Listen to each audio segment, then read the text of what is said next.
और बिहार चुनाव में देखा, यहाँ कांग्रेस के एक नेता गए और मखाना के तालाब में कूद गए जाकर, और मखाना के तालाब में कूद करके किसान के साथ खड़े हो गए कि कैसे फोटो खिंचाने के लिए, और तो कोई मतलब था नहीं। फोटो खिंचाए, अखबार में डाले। आज तक अमेरिका जाएगा, मखाना कहाँ आएगा? मखाना ट्रेड डील जो हुआ है, इस ट्रेड डील में, इंडो यूएस ट्रेड डील में मखाना जाएगा। हमारे दरभंगा पूर्णिया से अमेरिका मखाना जाएगा। नमस्कार, आप लाइव सीरीज देख रहे हैं। मैं हूं आपके साथ काव्या। बिहार विधानसभा चुनाव आपको याद होगा क्योंकि अभी ज़्यादा समय नहीं बीता है, और दरअसल ऐसा ही कुछ मुद्दा अभी राज्यसभा में उठा है और जेडीयू से राज्यसभा सांसद संजय झा ने उठाया है।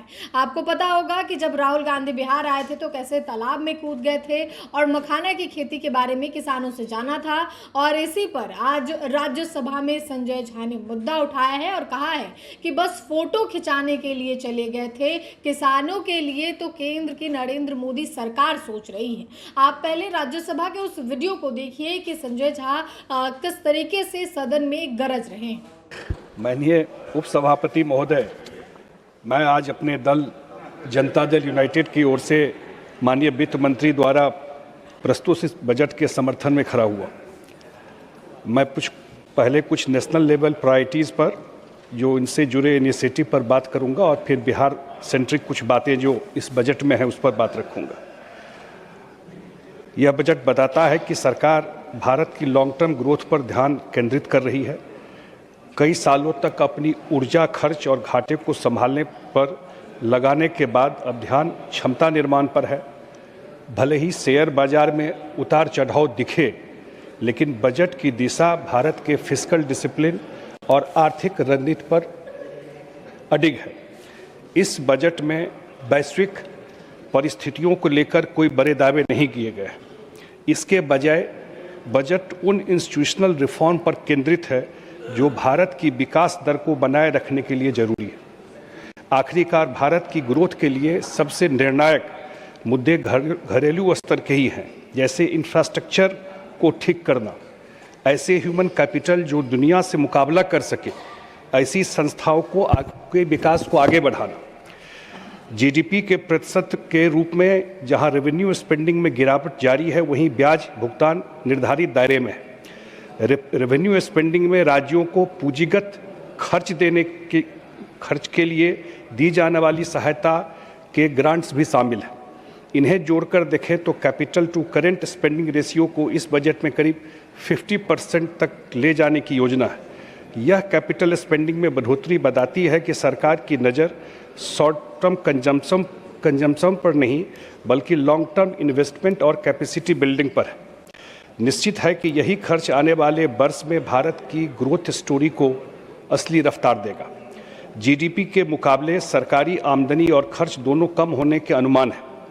आमदनी में केवल 0.2% अंक, खर्च में लगभग 0.30% अंक, जिससे फिस्कल डिफिसिट में लगभग 0.05% अंक का सुधार आएगा। यह कदम गवर्नमेंट बोरोइंग घटाकर माइक्रो इकोनॉमिक स्टेबिलिटी मजबूत करेगा और प्राइवेट इन्वेस्टमेंट को आकर्षित करेगा। इंफ्रास्ट्रक्चर में लगातार इन्वेस्टमेंट किया जा रहा है। इससे सरकार की राजकोषीय रणनीति और मजबूत हुई है। कर्ज को लेकर सरकार की स्पष्टता ने इसकी ट्रस्ट को और बढ़ाया है। सेक्टरल फोकस एरिया और रोजगार की बात करें तो बजट में रोजगार पैदा करने के लिए मैन्युफैक्चरिंग सेक्टर को सहारा देने, खासकर टेक्सटाइल और स्पोर्ट्स गुड्स जैसे ज़्यादा रोजगार देने वाले क्षेत्रों पर जोर दिया गया है। इसके साथ ही रेयर अर्थ मिनरल्स, सेमीकंडक्टर्स और बायोफार्मा जैसे रणनीतिक और उभरते क्षेत्रों को भी खास फोकस में रखा गया है। 200 लेगेसी औद्योगिक क्लस्टरों को दोबारा सक्रिय करने और चैंपियन एमएसएमई, माझी जी हमारे मंत्री बैठे हुए हैं, जीतनराम माझी जी, इनका तो सबसे बड़ा काम अभी इस सेक्टर में इतना बजट में फोकस रहा है। चैंपियन एमएसएमई तैयार करने की योजनाएं भी सामने रखी गई है। सर्विस सेक्टर के विस्तार और रोजगार पर भी ध्यान दिया गया है, जिसमें टूरिज्म, खास तौर पर मेडिकल टूरिज्म और ट्रैकिंग रूट्स के लिए ठोस कदम इस बजट में दिया गया है। लेकिन सिर्फ घरेलू रोजगार ही काफ़ी नहीं है। हमें ग्लोबल वैल्यू चेन में भी अपनी जगह मजबूत करनी होगी। एफडीआई को आकर्षित करने के लिए एक साहसिक पहल के तहत क्लाउड सर्विस प्रोवाइडर को 2047 तक टैक्स हॉलिडे देने का प्रस्ताव रखा गया। यह भारत को डिजिटल इंफ्रास्ट्रक्चर हब बनाने और वैश्विक टेक्नोलॉजिकल सप्लाई चेन में बड़ी हिस्सेदारी हासिल करने के संकल्प को दर्शाता है। डिजिटल महत्वाकांक्षाओं के साथ साथ शहरीकरण पर भी खास जोर दिया गया है। यह माना गया है कि आने वाले समय में भारत की बहुत सारी विकास की कहानी शहरों में गढ़ी जाएगी। साथ ही रिसर्च, एजुकेशन और स्किल डेवलपमेंट में किए जा रहे इन्वेस्टमेंट का मकसद ऐसे ह्यूमन कैपिटल को तैयार करना है जो ग्लोबल इकोनॉमी में लंबे समय तक विकास को सहारा दे सके। मैं बिहार से आता हूँ। बिहार में जहाँ तरक्की की असली पूंजी ह्यूमन कैपिटल और इंफ्रास्ट्रक्चर में इन्वेस्टमेंट पे है, यह बजट वाकई एक अहम मोड़ साबित होगा बिहार के लिए।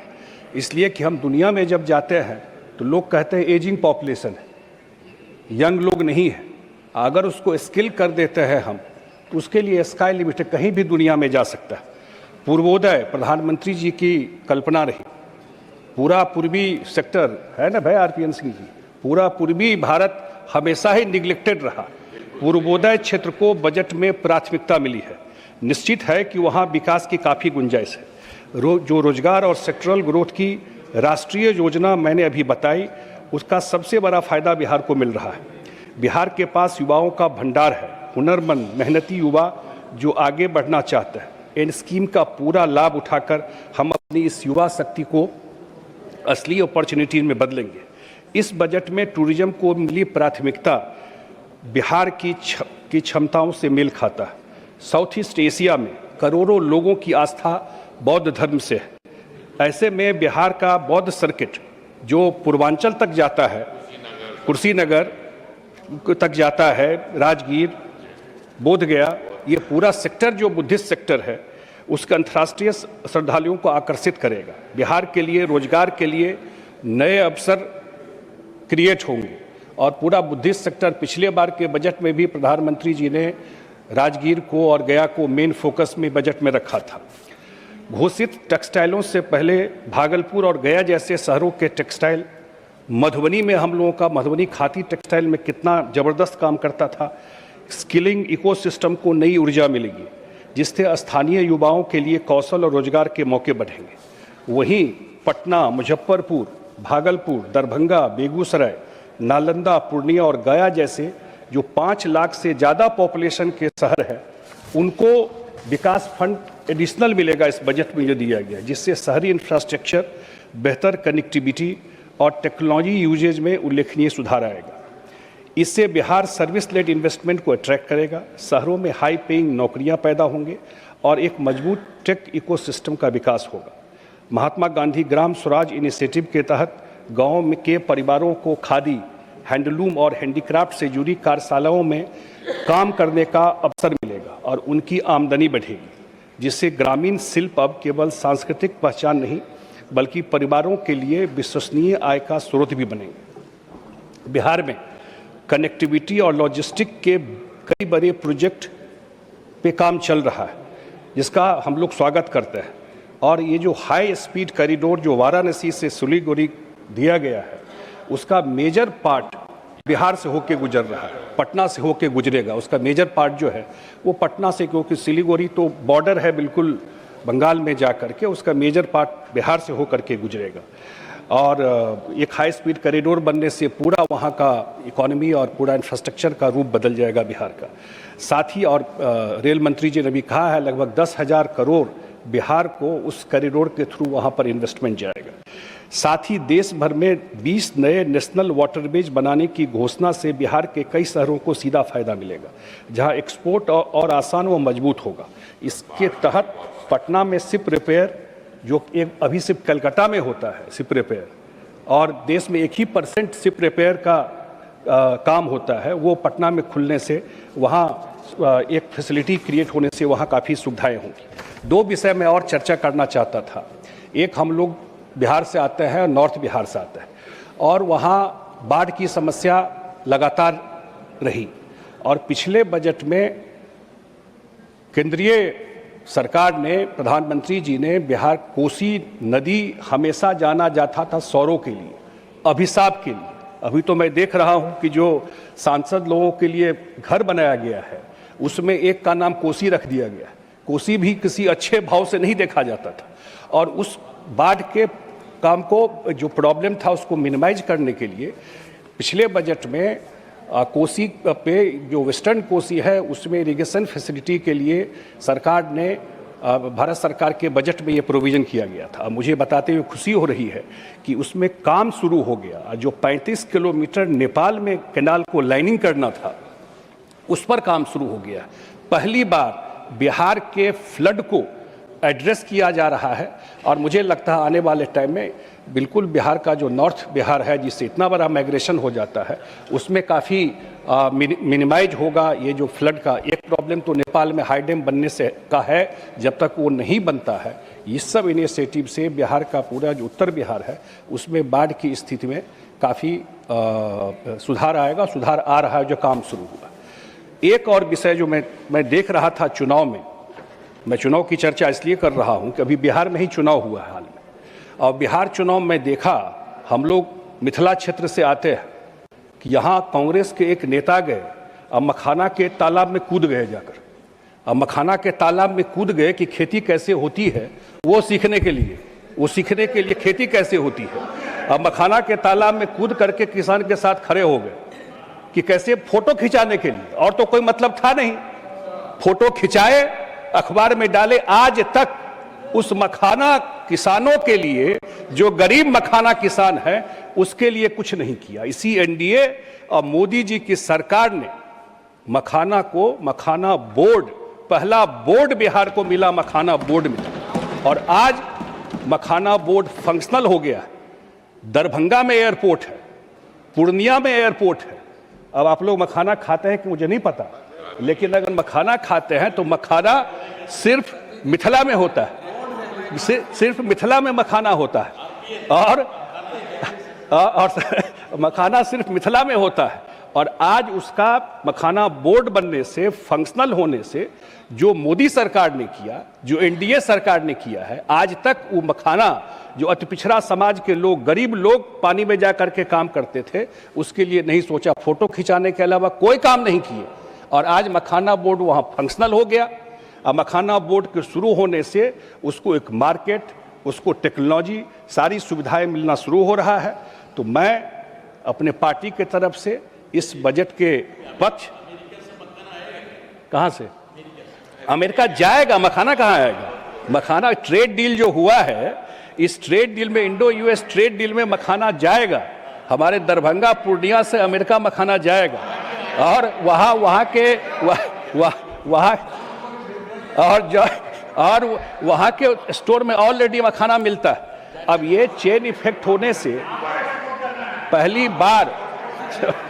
पहली बार मखाना के लिए और मखाना किसानों के लिए इस सरकार ने इतना बड़ा काम किया है। अब उसको रूट भी मिल गया, उड़ान स्कीम में एयरपोर्ट भी है, अब कार्गो सिस्टम से देश दुनिया में मखाना जा सकता है। वो सारा चेन क्रिएट हो गया है। तो जो पिछले बार के बजट का इम्पैक्ट था वो बिहार के ग्राउंड पे दिखाई पड़ रहा है, और निश्चित रूप से इस बार के बजट में जो प्रोविज़न किए गए हैं, खास करके टूरिज्म सेक्टर में, मुझे लगता है बहुत कम इन्वेस्टमेंट है और सबसे ज़्यादा एम्प्लॉयमेंट, काफ़ी अपॉर्चुनिटी क्रिएट होता है। उसका बहुत बड़ा फ़ायदा बिहार को मिलेगा। स्किल में जो कितना काम होगा, बिहार में जो यूथ है उसको अगर ट्रेंड करके हम लोग करते हैं तो उनका हर एक जगह उनको इसका फ़ायदा मिलेगा।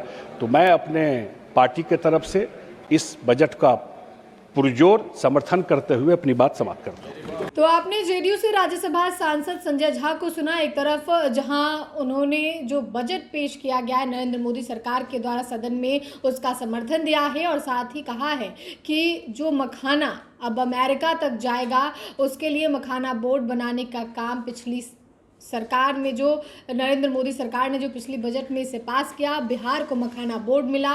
इसके अलावे राहुल गांधी पर बिना नाम लिए तंज कसते हुए संजय झा नजर आए हैं। फिलहाल के लिए इतना ही। साथ ही चैनल को सब्सक्राइब करें, फेसबुक पेज को लाइक करें। वीडियो देखने के लिए आपका धन्यवाद।